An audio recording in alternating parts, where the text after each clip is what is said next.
I would like to now call upon Dr. Sanjay Deshmukh, awarded PhD degree in science at the age of 25, recognition as PhD guide at the age of 30, and selection as Professor of Life Sciences at the age of 37. All from University of Mumbai are, in a nutshell, academic accomplishments of Professor Sanjay Deshmukh. Recognized PhD guide in 5 subjects: geography, botany, life sciences, environmental sciences, and biotechnology. In a career spanning 24 years, Sanjay Deshmukh has successfully implemented 29 research projects with total grants of 15.5 crores. Besides, he has generated grants of over 2 crores for his department. Dr. Sanjay Deshmukh has held several academic and administrative positions at the University of Mumbai. Dr. Sanjay Deshmukh holds life memberships and elected fellowships of several prestigious societies and organizations, besides receiving various prestigious awards. Dr. Sanjay Deshmukh has established an NGO named KONIM, Konkan Nisarg Manch, to work in the Konkan region of Maharashtra. He particularly likes to use his professional skills to closely work with corporate leaders, policymakers, and influencers and people's representatives to develop a political will for achieving sustainable development. Ladies and gentlemen, Dr. Sanjay Deshmukh.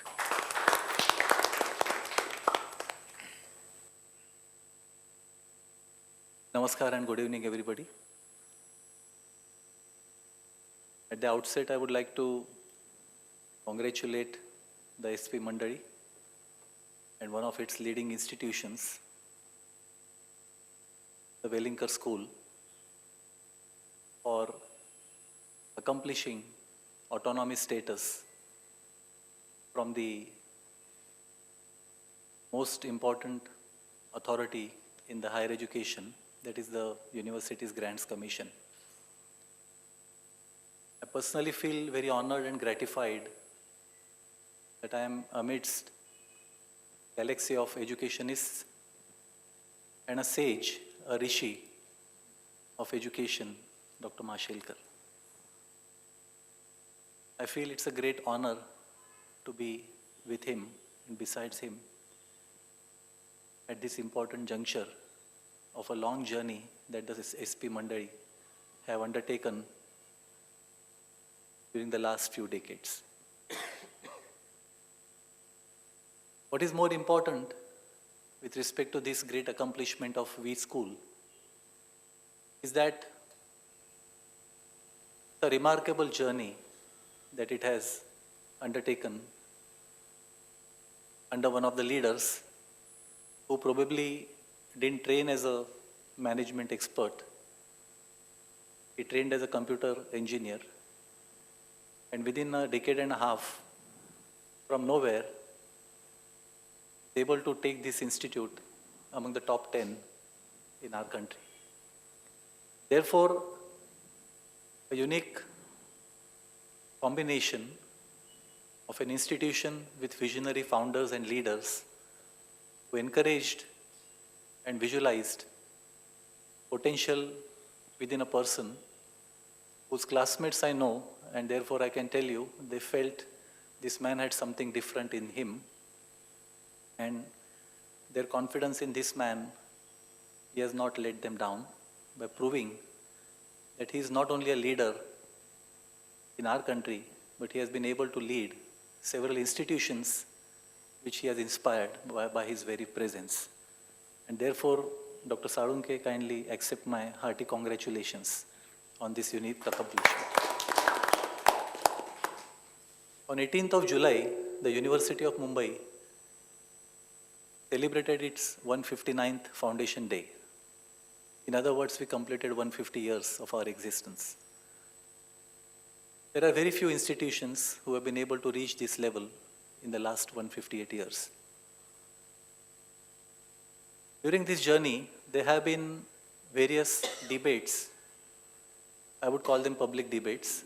And the Foundation Day lecture series that I initiated on the occasion of our Foundation Day, the first lecture which was delivered by Dr. Tikekar, a great historian and a journalist, The topic of his lecture was public debates in the recent past of the university.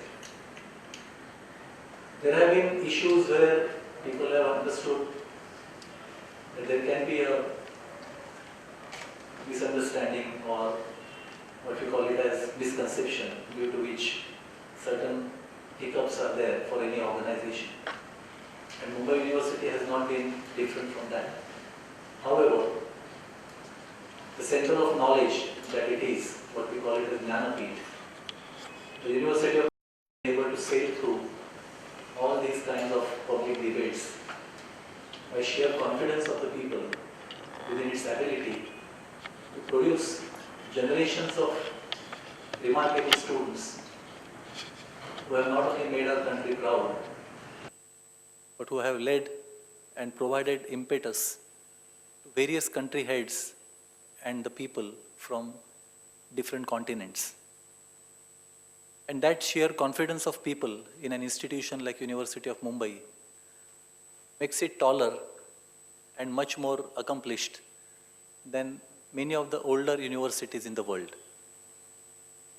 The pre-independence times, we had handful of leaders. Those days, we also had handful of universities.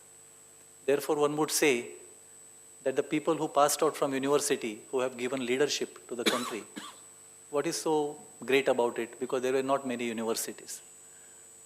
But I personally feel that the ability of the university in producing those great leaders continues to provide similar amount of talent and inherent knowledge in our generations also. The only difference is that we are not in a position to provide ourselves an opportunity which we have to create and provide leadership for the nation building. One would agree that a generation of students in the past few decades graduate from here, go abroad, and probably don't come back. The time and money that we invest in our young generation, it is okay to say that, okay, we have done our job and the generation has to decide what they have to do. But the problem is not in the difference between the cost of rupee and dollar. The problem is we are not probably in a position to inspire our young generation that they should have something that will bind them with us, and they will get inspiration after spending few years abroad, that they should make use of that knowledge and wisdom for the betterment of society in our own country. It is with this philosophy one has to look at the generations which were produced by our university and one generation before us which also has been produced by our university. One of the most important examples is Dr. Raghunath Mashelkar himself. He is the one, came from, originally from Goa, studied under the street lights. Those days, I think, I remember him clearly mentioning that the Bombay Central Railway Station was the only place where many like him used to go at night and study. That was the only place where the lights were on at night. And what is unique is that after several years, after his perceived and continued commitment to his motherland, a stage came where two Indians who were honored by the Royal Society of London, they signed the same page because the honor which was given to the earlier person was not present to receive that honor. And the next year, the honor was given to Dr. Mashelkar. The beauty is that the fellowship in the name of whom Dr. Mashelkar received his earlier support for his education, the person was there who had received that honor just a year ago, that is Tata's.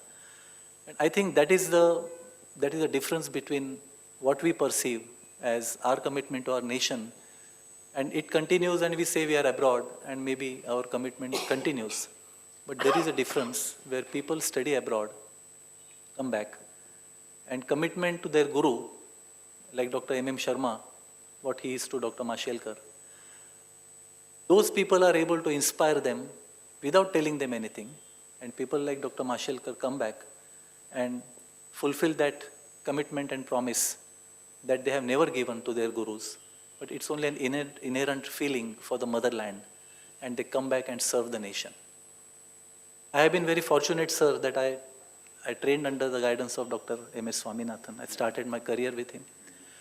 And whatever I am today is because of the generations like him and the later generations like Dr. Khole, who probably understood what needs to be developed within me and provided me with those opportunities. I think that is called innovation. Innovation is not something where you have only design thinking, where you think aloud, think of future and plan accordingly. You probably indirectly inspire a person by your own behavior, by your own actions. And you actually don't train a person, but what you are, what your life is. Dr. Mashelkar calls it at ecological engineering, Gandhian engineering. Gandhiji never trained anybody, but his life was his message. And we still have modern Gandhis like Dr. Mashelkar, Dr. Khole, and many others who have inspired the generations who worked with them by not teaching them, but by their own life, by their own style of thinking, executing, and inspiring. And therefore, inspiration, innovation, and information is the trio of Mother India, I would say, that within first 60 seconds, you are capable of inspiring a person where majority of the impression about the person is made. Then probably you inform at some point of time if you get a chance. And after hearing that, probably people get influenced. And that is the key of today's innovation. We cannot go by inform, influence, and inspire. It has to be other way around. And therefore, the beauty of the institutions like WeSchool, they have been able to inspire a person who enters the school by the very awe of it, the very structure of it, the very design of it. And every step you climb, you realize a lot of engineering from the architects, from the engineers has gone into it. But most importantly, that innovative idea of the founders, of the leaders of the institution have contributed to brick by brick building of the institution, which can inspire anybody without even people being there. And that is what is the innovation, I believe. If you're not in a position to create this kind of facility, which I again would put third in ranking or fourth in ranking, most importantly, probably you should be in a position to visualize the entire philosophy of what the institution is built for. And on those pillars, the infrastructure is built. And that infrastructure, along with the human resources, continue to inspire the young generations. And I think that is the need of the hour, that is the true sense of innovation that we should think of. And therefore, in this August gathering, without taking much more time, I would like to only say one thing, that aspiration and inspiration are two things which we always believe that are important in everybody's life. But the opportunity, if you are not able to create from nowhere, you will never be able to achieve what people feel is an accomplishment. And therefore, I feel that economic development, ecological security, social equity are three important pillars on which our entire country is built. However, we still are not in a position to reach the unreached class of society. As all of us would agree that about 93% of our graduates don't get a chance to go for post-graduation. And that's where innovation will have to play a very important role. Instead of following the guidelines of the National Knowledge Commission, which talks about doubling the number of institutions so that 7% become 14%, I would put it other way around. You reduce the number of your postgraduate studies from 2 years to 1 year or 15 months and enroll postgraduates every year so that you are doubling the number, because number of students passing out are going to be doubled without increasing the infrastructure. And if you are able to do that, I think we will be able to take a giant leap without spending money and time into infrastructure. If you have to just bring about that slight deviation without disturbing the contact hours of the education system, 15 weeks is one semester into 4, 60 weeks, 2 weeks per semester exam time, and 4 weeks of vacation between the two semesters. That makes up for 78 weeks. And we can still, by producing that last semester as a research semester, we can provide the degree or enroll the students every year. And that is what is the philosophy which will have to be understood by the policy makers, by the authorities and the bodies like UGC. We had dreamt of this. Dr. Khole had actually executed that dream by sending team of experts to various countries 7 years back. I was pleading in the academic council that this is possible without disturbing the divine nature of contact hours of UGC. But UGC probably did not have that vision.